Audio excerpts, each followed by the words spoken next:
People spend so much of their lives pulling on things that don't want to stay. People, habits, fears, memories.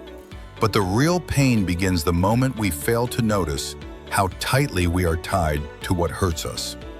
This is the story of a man named Elias, a quiet professor who taught life lessons without ever opening a textbook. His wisdom didn't come from theories, it came from watching people, observing their behavior, and seeing how often they trap themselves without realizing it.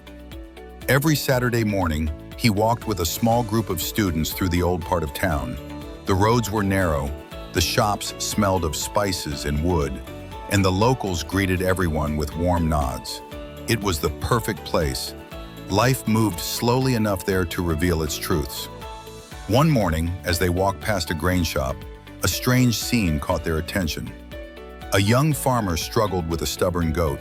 The man pulled the rope forward, trying to get the goat to move, but the goat planted its legs firmly into the ground, refusing to budge even an inch.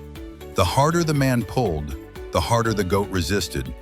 It was a silent war of willpower, both exhausted, neither willing to give in. Elias paused, touched the arm of his closest student and said, "Watch closely. There's a lesson walking right in front of you."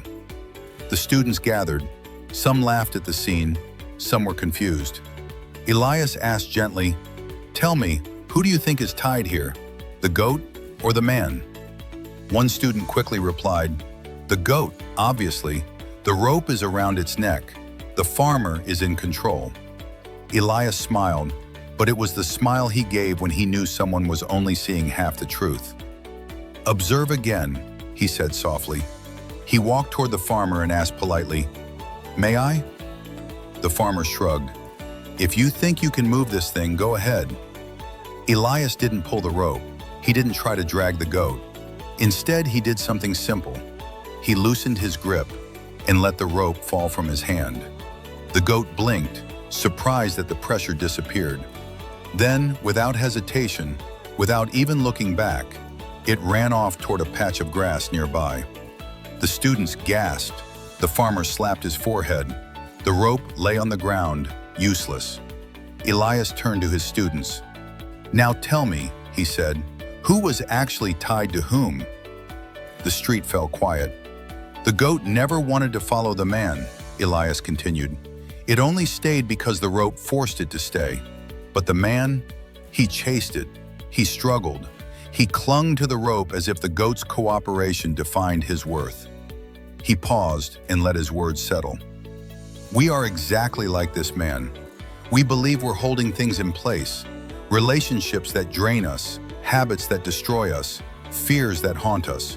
We think we're controlling them, but in truth, Elias tapped the rope gently with his foot. They control us because we refuse to let go. The students listened silently. Anger, jealousy, pride, insecurity, these emotions don't cling to us. They don't even want us, but we hold on. And the moment we loosen our grip, they run away, just like that goat. A student asked quietly, "So are you saying we should run from our problems?" Elias shook his head. "No, I'm saying stop running after the things that are running away from you." The group continued walking, but the lesson had only begun. As they reached a wooden bridge overlooking a calm river, Elias leaned against the railing and said, "Let me tell you about my friend Samuel." Samuel had once been a talented painter. His work had depth, emotion, soul. People admired his art, but Samuel kept chasing the approval of one person, an art critic who never liked anything Samuel created. He believed that if he could win that critic's praise, he would finally feel successful. He spent years altering his style, abandoning his joy, painting with fear instead of attempt to please the critic drained his creativity. One day, Elias visited him and found him surrounded by shredded canvases. Samuel was exhausted, defeated. Elias asked him just one question. "Why are you trying to convince someone who's already walking away from you?" Those words hit Samuel hard. He realized he had tied his worth to the opinion of someone who didn't care about him. He was like the farmer chasing the goat, desperate, breathless, trapped in a loop he created himself.